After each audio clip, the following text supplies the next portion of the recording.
Bon, mardi, c'est la grève des retraites.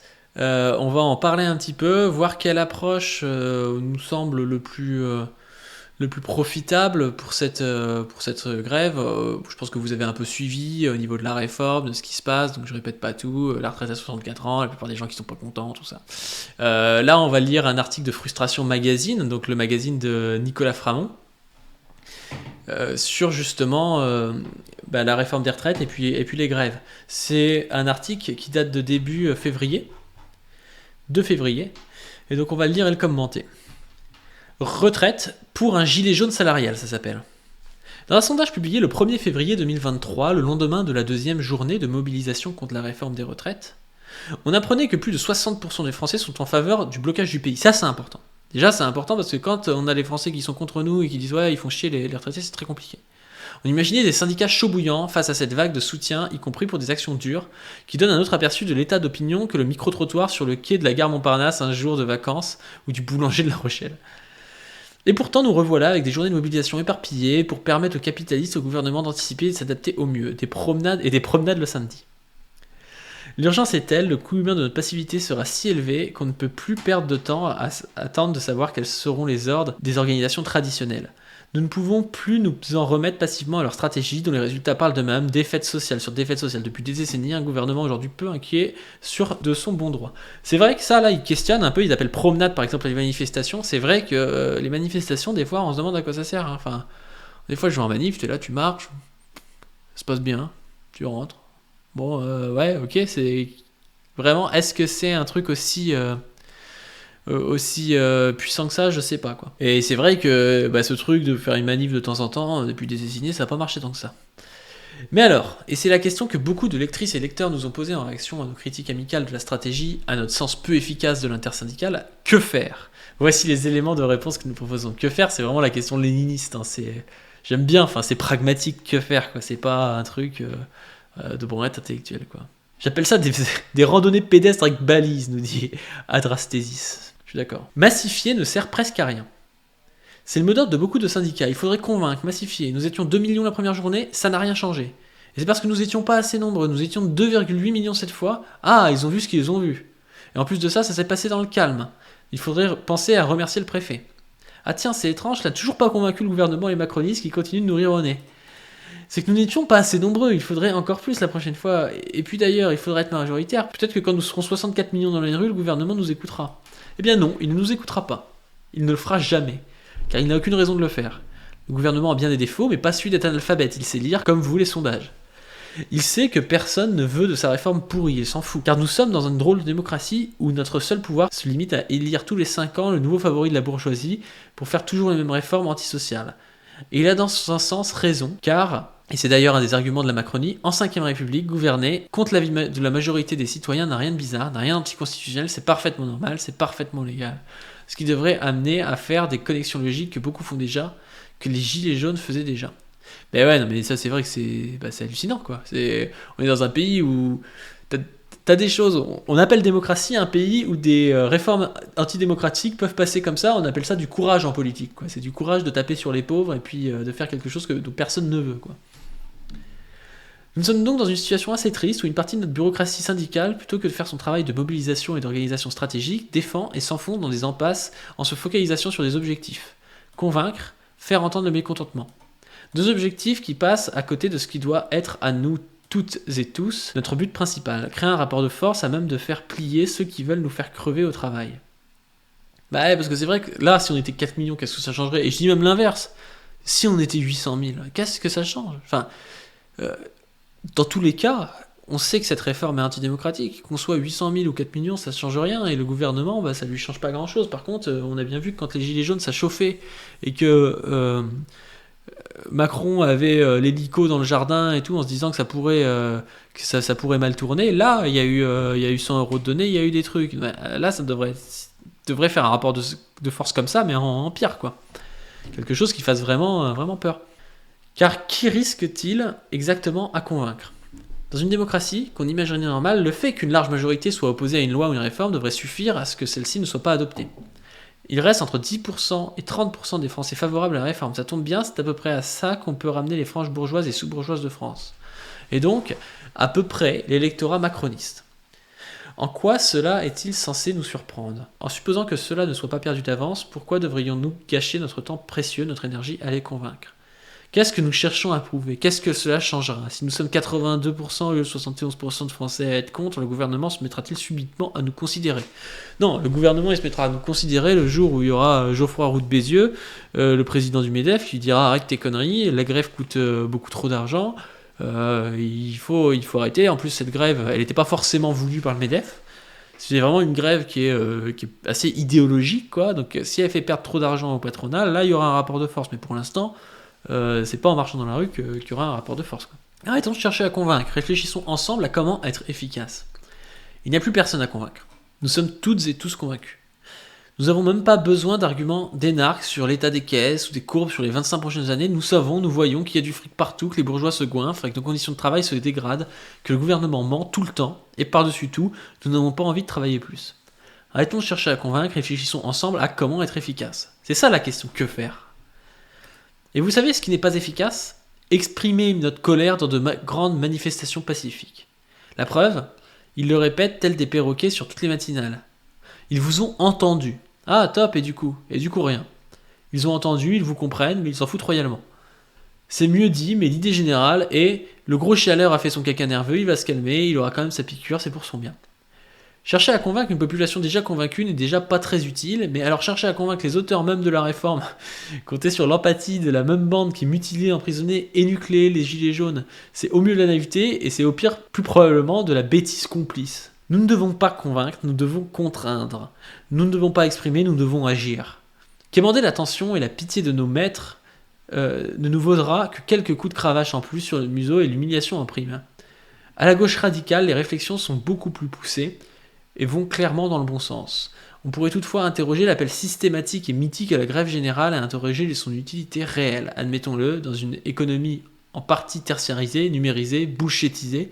On est désolé si c'est votre cas, et c'est aussi vrai pour une partie d'entre nous, rassurez-vous. Il y a dans la population une part non négligeable de personnes dont l'arrêt de travail n'a aucun impact assez marginal sur réel. Ouch. Ce n'est pas pour autant qu'ils et elles ne peuvent pas avoir un vrai rôle dans la mobilisation en cours. Notre point de vue, c'est qu'il vaut mieux 100 000 personnes très déterminées et capables de bloquer l'économie que 10 millions à qui on donne comme perspective que de faire des marches folkloriques, un jour ou deux de grève par mois. C'est ce que nous allons essayer de démontrer. Ça, c'est intéressant, parce que c'est vrai qu'on appelle à faire la grève, mais il y a des grèves en fait qui ne servent pas à grand chose. La grève d'un étudiant déjà ne sert pas à grand chose dans le sens où il n'est pas directement producteur, il peut servir à quelque chose évidemment selon ce qu'il fait de sa grève, s'il va bloquer un rond-point, s'il va aider dans une grève dans une usine ou je sais pas trop quoi, mais juste bloquer une fac c'est pas forcément quelque chose qui va faire trembler le pouvoir, quoi. Alors que quelqu'un qui bloque des arrivées de pétrole, là c'est différent. Et donc c'est vrai qu'on a besoin en fait d'une grève qui est assez chirurgicale, quoi. C'est comme les frappes chirurgicales, bah, c'est les grèves chirurgicales, quoi.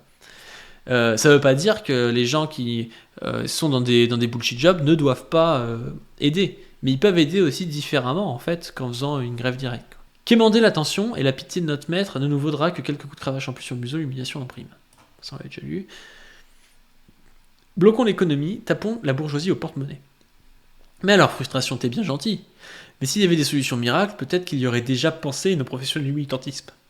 Sauf que nous ne proposons pas de solution miracle, ou de plan génial auquel personne n'aurait pensé auparavant et qui nous serait subitement apparu alors que nous sifflotions l'international, sous la douche ce matin. Mais plus simplement de regarder froidement ce qui fonctionne et ce qui ne fonctionne pas, ce qui a fait ses preuves dans notre histoire sociale et ce qui n'a jamais marché. Le mouvement actuel est régulièrement comparé à 1995, précédent grand mouvement contre une réforme des retraites, car on retrouve des chiffres de mobilisation comparables.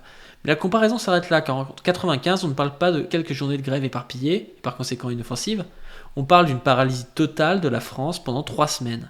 On parle d'une grève reconduite. On tient tant qu'on n'a pas obtenu satisfaction, on vous fait cracher des millions, jusqu'à ce que vous lâchiez l'affaire, jusqu'à ce que vous ayez plus d'argent à perdre qu'à gagner, jusqu'à ce que votre impopularité et la détestation que vous suscitez vous fassent sacrément craindre pour votre petit poste minable. Voilà ce qui est à la hauteur. Le sujet avance, la CGT, grâce à la pression mise par la base moins frileuse que sa direction, défend de plus en plus ouvertement la grève reconductible. Nos copines et copains de Révolution Permanente font aussi tout ce qu'ils peuvent pour qu'elle soit mise en place sans attendre. Ça, c'est vrai qu'on en parle pas assez, mais... Enfin, on voit Martinez parler, on voit des représentants de la CGT parler, mais c'est en partie parce qu'ils sont poussés par la base, quoi. Et c'est vraiment selon la base qu'ils vont adapter leur discours. La grève reconductible a un effet multiplicateur dans ses impacts. C'est une guerre de position qui s'organise, exaspère, fatigue le gouvernement, lui met une pression constante. C'est ça et uniquement ça qui peut la faire céder. Grève reconductible n'est pas synonyme de grève générale. Nous avons besoin que toutes et tous les opposants à la réforme soient mobilisés. Nous n'avons pas besoin qu'elle soit ou ils soient tous en grève en permanence car nous n'avons pas toutes et tous le même impact sur l'économie. Alors pourquoi faire cette précision? Car dans l'idée, plus on est, mieux c'est. Car c'est ce qui permet à pas mal de faux amis du mouvement d'expliquer qu'une grève reconductible est trop dure à assumer pour les travailleurs et travailleurs, surtout dans une période d'inflation comme la nôtre. Et c'est en partie vrai. Et là, je pense qu'ils vont parler d'un truc intéressant.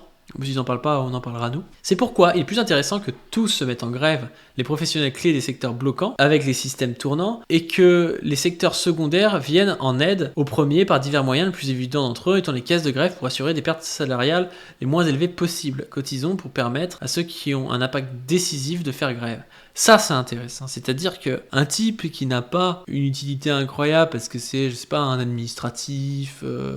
un métier un peu de bullshit, qui passe son temps à faire des PowerPoint là, et ben qu'il se fasse grève ou pas, tout le monde s'en tape en fait. Par contre, s'il gagne sa journée de travail et qu'il donne sa journée de travail de, je sais pas, 70 €, de 100 €, voilà, qui donne sa journée de travail à la caisse de grève, ça permet au gars qui est à la CGT pétrole ou à EDF, enfin qui a un vrai impact, de pouvoir continuer sa grève parce qu'il sait qu'il y a 100 € qui arrivent, quoi. Alors que si tout le monde fait grève, bah peut-être que tout le monde va s'essouffler en 5 jours, quoi.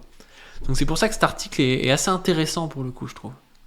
En 95, la grève n'était pas générale, elle était avant tout une grève massive du service public, car soyons concrets, les secteurs essentiels, ceux qui vont taper durement le patronat au porte-monnaie et bloquer l'économie, nous les connaissons. Il s'agit notamment de l'éducation nationale, de l'énergie et des transports, des grèves suivies dans des secteurs ont un impact majeur sur l'ensemble de l'économie. Bloquer certains axes clés de circulation a aussi un impact de premier ordre. C'est là où c'était intéressant aussi les gilets jaunes, c'est parce que il y a ce principe là de bloquer les ronds-points, de bloquer certains actes, c'était intéressant, ça bloquait réellement en fait l'approvisionnement de certaines villes. Ça c'était vraiment pas bête aussi. C'est par exemple ce que peuvent faire et qu'ont déjà fait les chauffeurs routiers. Au Canada, il y a un an, les convois de la liberté sont parvenus à paralyser Ottawa pendant près d'un mois.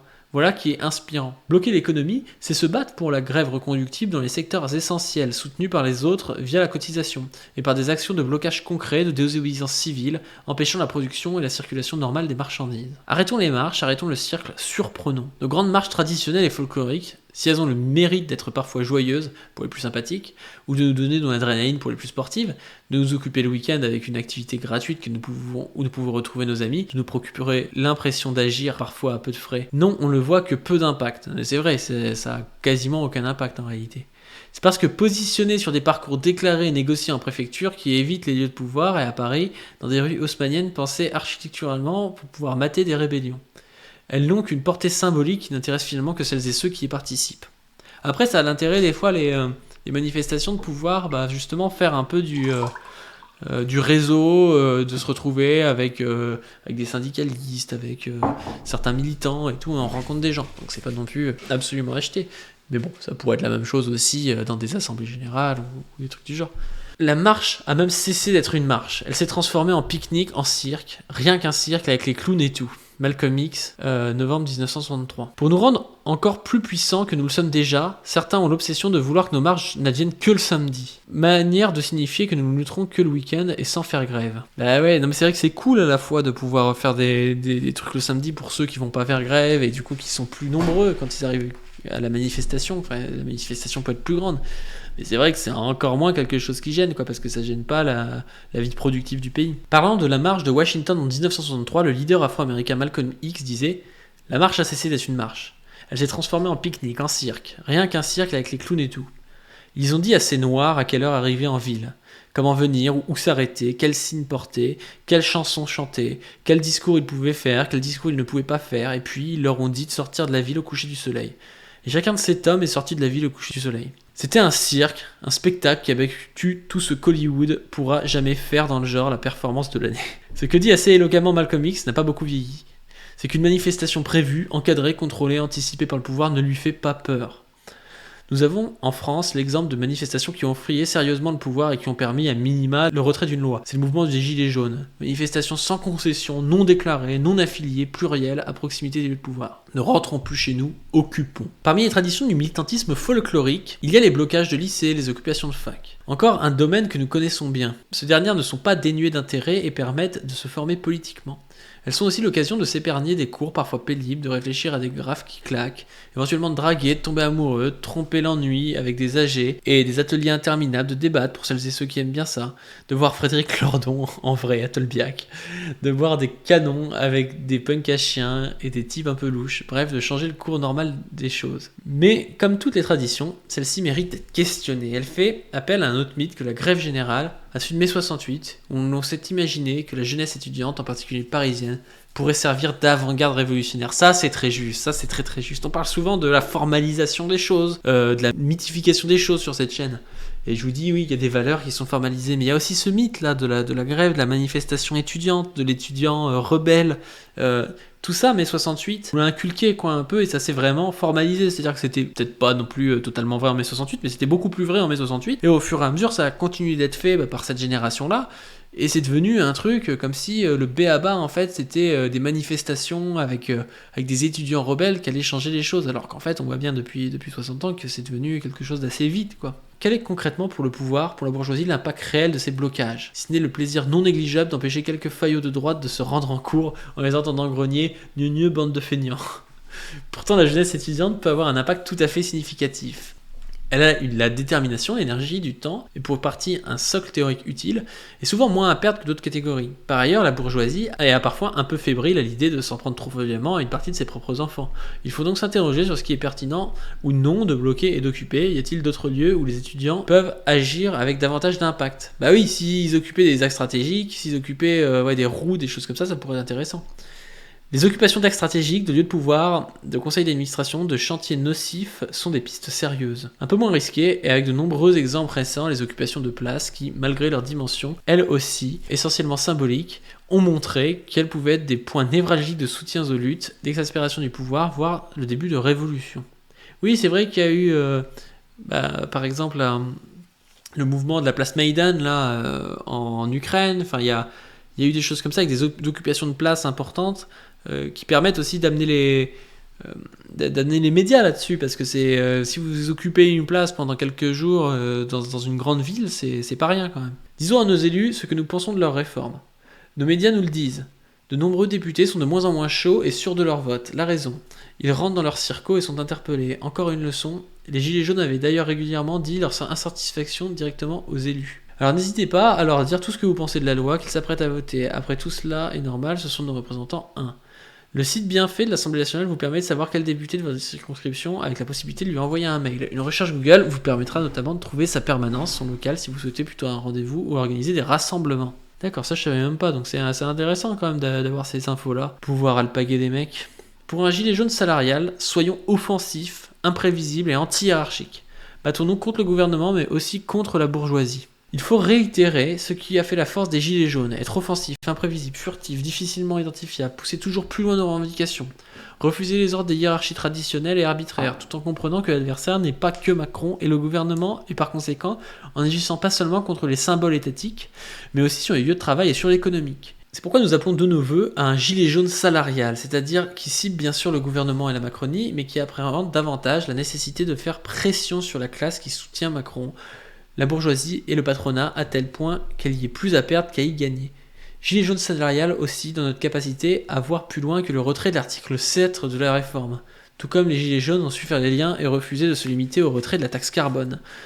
L'urgence sociale, inflation, maltraitance au travail, absence de contrôle de la part des salariés, multiplication des contrats précaires, inégalité et pauvreté massive, suppression et baisse des allocations à gogo, l'urgence écologique, conditions de production, de distribution, de consommation, nature nocive des services et biens produits, et l'urgence démocratique, durcissement autoritaire des démocraties libérales, montée d'une xénophobie crasse dans toute l'Europe, nécessité d'être infiniment plus ambitieux. Cette réforme des retraites est l'insulte de trop, et nous le ressentons toutes et tous. Ce mouvement doit servir de point d'appui. Il nous faut d'abord le retrait de la réforme, puis il nous faudra une contre-réforme qui améliore le sort des salariés et des retraités.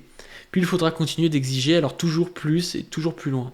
Pour obtenir des résultats, substituons aux quelques jours de grève éparses et aux marches des grèves reconductibles des salariés essentiels des secteurs clés soutenus par cotisation aux caisses de grève des travailleuses et travailleurs des secteurs moins structurants, des actions concrètes de blocage de l'économie, des manifestations moins prévisibles et moins encadrées, des solutions directes de nos élus, des occupations de lieux stratégiques ou hautement symboliques. C'est ainsi en menant de front ces différentes actions que nous serons toutes et tous sérieux, fiers et à la hauteur du moment. Ouais, non, mais je pense que c'est très intéressant et cette histoire de, de pas hésiter à travailler, à donner des caisses de grève et au final, ça permet aussi à des gens qui, des fois, auraient peut-être même pas fait la grève, mais de se dire, je fais partie du mouvement. En fait, ça crée à la fois de la résistance des gens qui sont dans le mouvement directement en première ligne avec la grève.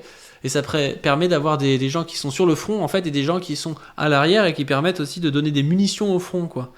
Donc voilà, je trouve que cet article est très bon. Et Frustration Magazine, c'est vraiment pas mal. Hein. Je sais pas s'il y a les caisses de grève qui sont déjà ouvertes là, mais faut pas hésiter à donner. Hein. Moi, je pense que je vais donner plutôt que de donner. J'hésitais à donner 70€ à Thaïs Descuffon, mais je pense que je vais donner 70€ aux caisses de grève en fait, ce sera peut-être mieux. Bon, je lis un peu vos commentaires et puis après, je vais me coucher. Et désolé, hein, j'ai pas mal bafouillé en lisant. Il est tard, je suis un peu fatigué. Ce sera plus utile que certains du tertiaire financent les gens essentiels en grève. Ben ouais, non mais carrément, il faut. Hein. Il faut pas hésiter. Tous les gens, parce qu'il n'y a pas que le tertiaire, enfin il y a plein de possibilités de ne pas pouvoir faire grève en fait, ou de très peu pouvoir faire grève, et il faut pas hésiter en fait à se dire c'est pas grave, je peux pas faire grève parce que je suis intérimaire, parce que je suis stagiaire et tout, mais quand même du coup je peux donner, et là c'est intéressant quoi. Grève plus longue, on occupe, on bloque les vraies choses utiles, on a plus de revendications, on gagne. Mais sincèrement, il faudrait allier une grève comme ça, et puis ce qui s'était passé au moment des Gilets jaunes, de bloquer des axes en fait. Ça serait très intéressant. Et en fait, c'est dommage quand on pense aux Gilets jaunes. En fait, personne l'a vu venir, le mouvement des Gilets jaunes, personne n'a compris ce qui s'était passé. Parce que s'il y avait eu au même moment une grève dans les raffineries et tout, une grève à l'EDF, tout ça, vraiment de manière forte et tout, et structurée, ça aurait vraiment pu faire... pu aboutir à quelque chose de bien mieux, quoi. Parce que il y avait le RIC, il y avait plein de choses qui étaient bien quand même dans le pseudo-programme des Gilets jaunes, quoi. Et c'est quand on commence à parler, quand on commence à voir qu'il y a une possibilité de bifurcation de la société, une possibilité d'aller plus loin, que là, on découvre aussi des idées, parce que les Gilets jaunes, de base, ils n'étaient pas là pour le RIC. Mais à la fin, ils se disaient, l'histoire de l'essence, c'est bien, mais c'est pas le plus important, en fait... Si le gouvernement peut donner l'essence, il peut donner le RIC, il peut donner la justice sociale, quoi. Ouais, bien sûr, je vais payer avec mon SMIC l'absence de travail des autres pour qu'au final, cette réforme finisse par être appliquée de toute manière. Non, mais après, c'est comme le Tipeee de Thaïs, hein, si tu peux pas donner, donne pas, y a pas de souci. Mais les gens qui s'imaginent faire grève alors qu'ils bossent dans un truc où un peu tout le monde s'en fout, ils peuvent faire grève, mais ils peuvent aussi très bien se dire, je fais pas grève, je gagne une journée, je donne ma journée, et ça permet peut-être d'avoir des caisses de grève beaucoup plus intéressantes, quoi. Ce sont bien les livres de Nicolas Framont. J'ai pas lu les livres de Nicolas Framont. D'ailleurs, c'est pas une grève le 7 mars, c'est juste le blocage du pays. Pourquoi tout le monde peut pas faire grève ? Ouais, non, mais tout le monde peut faire grève si vous voulez, mais on sait très bien que ça se passera pas. Si on peut avoir une stratégie, c'est comme à la guerre. Il n'y a pas besoin d'avoir tout le monde sur le front. C'est débile d'avoir tout le monde sur le front. Il faut des gens sur le front et des gens qui préparent aussi et qui nourrissent les mecs sur le front. Et je pense que c'est ça qu'il faut faire. Désolé, mais mes conditions financières ne me permettent pas de faire des paris dans lesquels les chances de réussite sont inférieures à 10%. Sachant qu'en France, vous en voulez pas mais vous l'aurez, on a pris l'habitude depuis 15 ans. Ouais, mais attends, qu'est-ce que t'en sais que c'est 10% le nombre de chances ? Et puis en fait, c'est un peu comme le pari de Pascal, parce qu'on sait où on commence là avec ce truc, mais on sait pas où ça s'arrête. Là, on entre dans une période d'instabilité. Si ça s'emballe, on peut obtenir aussi plus. C'est pas soit il y a le retrait de la réforme des retraites, soit il y a la réforme des retraites acceptée. Ça peut aller plus loin, comme les Gilets jaunes sont allés plus loin. Faut voir ce que ça donne, cette histoire. Le problème, c'est que tant qu'on reste dans le truc administratif, soumis aux partis et aux syndicats, on va pas aller très très loin. On peut peut-être gagner cette histoire, mais on va pas aller plus loin. Et c'est là où les Gilets jaunes se sont montrés, eux, être indomptables, quoi. Parce que j'aime beaucoup Philippe Martinez et Jean-Luc Mélenchon, mais on va pas faire la révolution avec Philippe Martinez et Jean-Luc Mélenchon. On va pas obtenir des trucs de dingue, quoi. On peut obtenir un petit peu, mais ils ont leur place aussi à jouer. Ils ont toute une bureaucratie à garder en main et tout. C'est aussi par le bas que ça se passe, ces choses-là. Il faut en fait que Martinez, Jean-Luc Mélenchon, Roussel et tout, ils mettent le paquet pour que ça passe.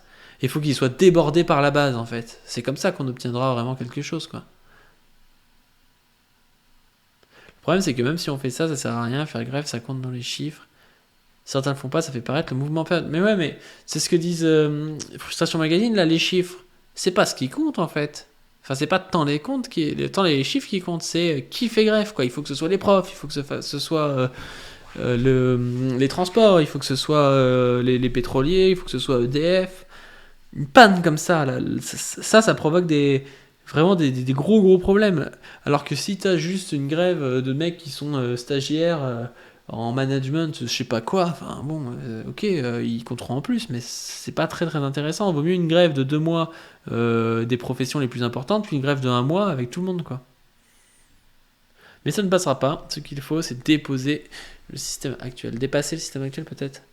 Ouais, non, mais ça passera peut-être pas, mais on peut pas on peut pas rien faire dans tous les cas. Et dans tous les cas, ce mouvement-là, c'est aussi la construction du prochain mouvement. C'est-à-dire que là, si on arrive à faire quelque chose, ce sera, ça pourra aller plus loin, quoi. Ça pourra aller plus loin parce qu'on aura, comme les Gilets jaunes ont permis aussi d'avoir des liens. Il y a des gens qui se sont rencontrés et il faut continuer dans ce sens-là. Il faut pas abandonner le truc, quoi. Non, déposer. Ouais, déposer le système dans le sens où on le laisse là et puis on va autre part. Oui, bon, que ce soit dépassé ou déposé, est-ce que ça change tant que ça le sent?